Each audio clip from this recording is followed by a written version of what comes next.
Doctor Rajkumar ಅವರು ತಮ್ಮ ಸಿನಿಮಾಗಳ ಮೂಲಕ ಸಮಾಜಕ್ಕೆ ನೀಡಿದ ಸಂದೇಶಗಳು ಮತ್ತು ಅವರ ಸರಳ ವ್ಯಕ್ತಿತ್ವ ಇಂದಿಗೂ ನಮ್ಮೆಲ್ಲರಿಗೂ ಆದರ್ಶಪ್ರಾಯ ಎಂದು ತಿಳಿಸಿದರು.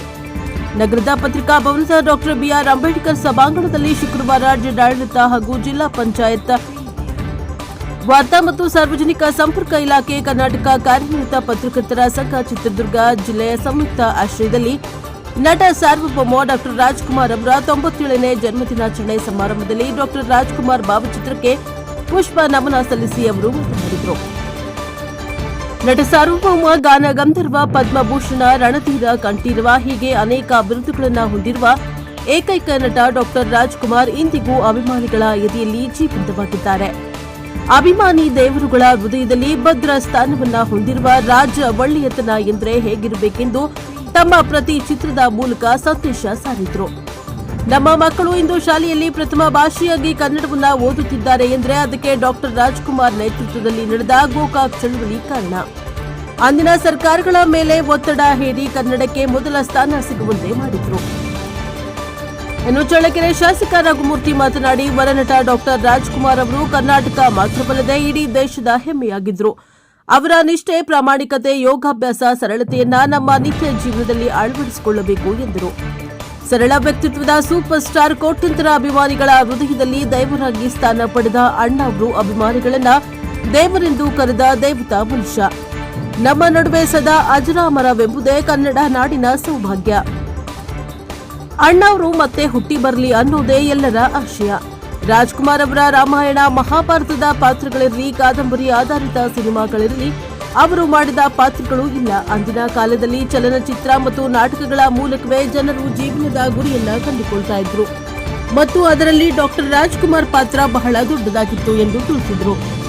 ಈ ಸಂದರ್ಭದಲ್ಲಿ ಉಪಸ್ಥಿತರಾದ ಜಿಲ್ಲಾ ಗ್ಯಾರಂಟಿ ಯೋಜನಾ ಅನುಷ್ಠಾನ ಪ್ರಾಧಿಕಾರದ ಅಧ್ಯಕ್ಷ ಆರ್ ಶಿವಣ್ಣ ಗಂಜಿಗಟ್ಟೆ, ನಗರಾಭಿವೃದ್ಧಿ ಪ್ರಾಧಿಕಾರದ ಅಧ್ಯಕ್ಷ ಎಂಕೆ ತಾಸ್ಪೀರ್, ಎನ್ ಮೈಲಾರಪ್ಪ, ಅಪಾರ ಜಿಲ್ಲಾಧಿಕಾರಿ ಬಿಟಿ ಕುಮಾರಸ್ವಾಮಿ, ಭಾರತ ಮತ್ತು ಸಾರ್ವಜನಿಕ ಸಂಪರ್ಕ ವಾರ್ತಾ ಇಲಾಖೆ ಹಿರಿಯ ಸಹಾಯಕ ನಿರ್ದೇಶಕ ಎಂ, ಕನ್ನಡ ಮತ್ತು ಸಂಸ್ಕೃತಿ ಇಲಾಖೆಯ ಸಹಾಯಕ ಜುಂಜಣ್ಣ, ನಿರ್ದೇಶಕ ಡಾಕ್ಟರ್ ಬಿಎಂ ಗುರುನಾಥ, ಚಿತ್ರದುರ್ಗ ಆಕಾಶವಾಣಿಯ ಡಾಕ್ಟರ್ ನವೀನ್ ಮಸ್ಕಲ್ಲ, ಕರ್ನಾಟಕ ಕಾರ್ಯನಿರತ ಪತ್ರಕರ್ತರ ಸಂಘದ ಜಿಲ್ಲಾ ಘಟಕದ ಅಧ್ಯಕ್ಷ ಬಿಎಸ್ ವಿನಾಯಕ ದೊಡ್ಡರ್ನಾಳ ಇತರರು ಹಾಜರಿದ್ದರು.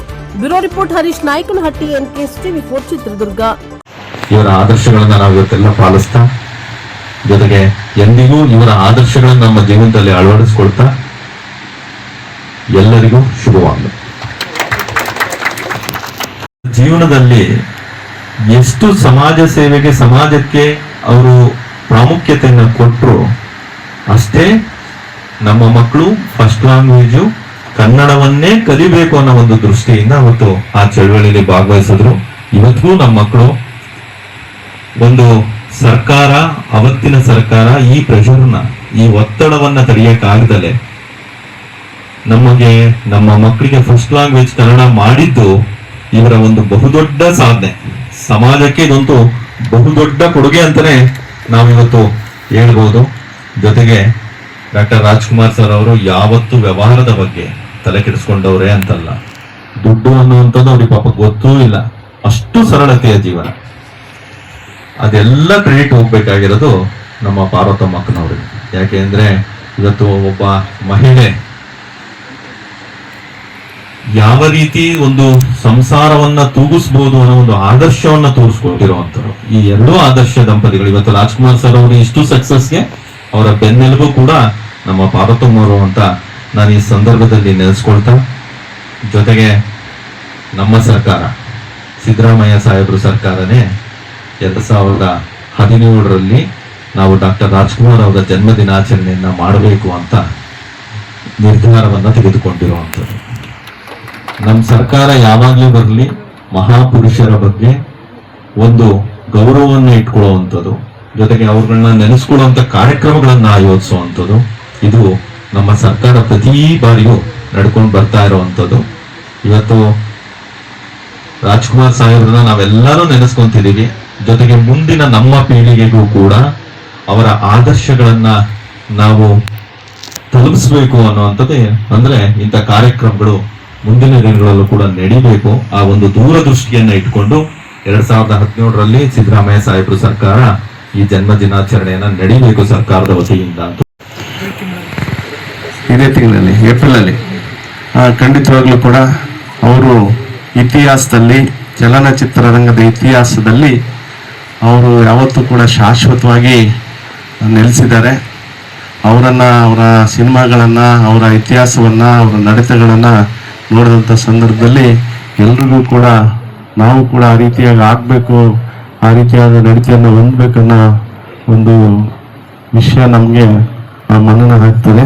ಖಂಡಿತವಾಗ್ಲೂ ಈ ಸಂದರ್ಭದಲ್ಲಿ ತಾವೆಲ್ಲರೂ ಸೇರಿ, ಏನು ಜಿಲ್ಲಾಡಳಿತ, ಜಿಲ್ಲಾ ಪಂಚಾಯತಿ, ಕನ್ನಡ ಸಂಸ್ಕೃತಿ ಎಲ್ಲ ಸೇರಿ ಈ ಕಾರ್ಯಕ್ರಮವನ್ನು ಹಮ್ಮಿಕೊಂಡಿರ್ತಕ್ಕಂಥದ್ದು ಬಹಳಷ್ಟು ಅಭಿನಂದನಾರ್ಹ ಅಂತ ಹೇಳ್ತಾ, ಈ ಕಾರ್ಯಕ್ರಮದಲ್ಲಿ ನಮ್ಮ ಶಾಸಕರು ಪೊಕ್ಕೆಯವರು ಬಂದಿದ್ದಾರೆ. ಜೊತೆಗೆ ಇವತ್ತು ನಮಗೆ ಈ ಕಾರ್ಯಕ್ರಮದಲ್ಲಿ ಫುಲ್ ಭಾಗವಹಿಸಿ, ಪೂರ್ವ ಪ್ರಮಾಣದಲ್ಲಿ ಭಾಗವಹಿಸಿ ರಾಜ್ಕುಮಾರ್ ಅವರಿಗೆ ಆ ನಮನವನ್ನು ಸಲ್ಲಿಸ್ಬೇಕಂತ ಇದ್ದು ಅನಿವಾರ್ಯ ಕಾರಣಗಳಿಂದ ನಾವು ಈಗಾಗಲೇ ಮೀಟಿಂಗ್ ಫಿಕ್ಸ್ ಆಗಿದೆ, ನನಗೂ ಮತ್ತು ನಮ್ಮ ವೀರೇಂದ್ರ ಪೊಕ್ಕೆಯವ್ರಿಗೂ.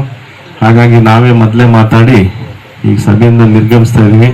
ನಮ್ಮ ಎಲ್ರಿಗೂ ಕೂಡ ಡಾಕ್ಟರ್ ರಾಜ್ಕುಮಾರ್ ಅವರನ್ನ ನೆನೆಸ್ತಾ, ಜೊತೆಗೆ ಚಲನಚಿತ್ರ ರಂಗದಲ್ಲಿ ರಾಜ್ಕುಮಾರ್ ಜೊತೆಗೆ ಸಹಪಾಠಿಗಳಾಗಿ ಆ ಸಂದರ್ಭದಲ್ಲಿ ಏನು ಡಾಕ್ಟರ್ ವಿಷ್ಣುವರ್ಧನ್ ಇರ್ಬೋದು, ಡಾಕ್ಟರ್ ಅಂಬರೀಷ್ ಅವರು ಇರ್ಬೋದು, ಬಹಳಷ್ಟು ಜನ ಹಿರಿಯರು, ಅಶ್ವಥ್ ಅವರು ಇರ್ಬೋದು, ಆ ಸಮಕಾಲೀನ ಏನಿದ್ರು ಅವರ ಸಿನಿಮಾಗಳನ್ನು ಬಹುಶಃ ನಾವೆಲ್ಲ ಕೂಡ ನಾವೇನಿದ್ದೀವಿ ನಮಗೀಗ ಮಧ್ಯ ವಯಸ್ಕಲ್ಲಿ 60 ವರ್ಷದವರು, 50 ವರ್ಷದವರೆಲ್ಲ ನಾವೆಲ್ಲ ನೋಡಿದ್ದೀವಿ.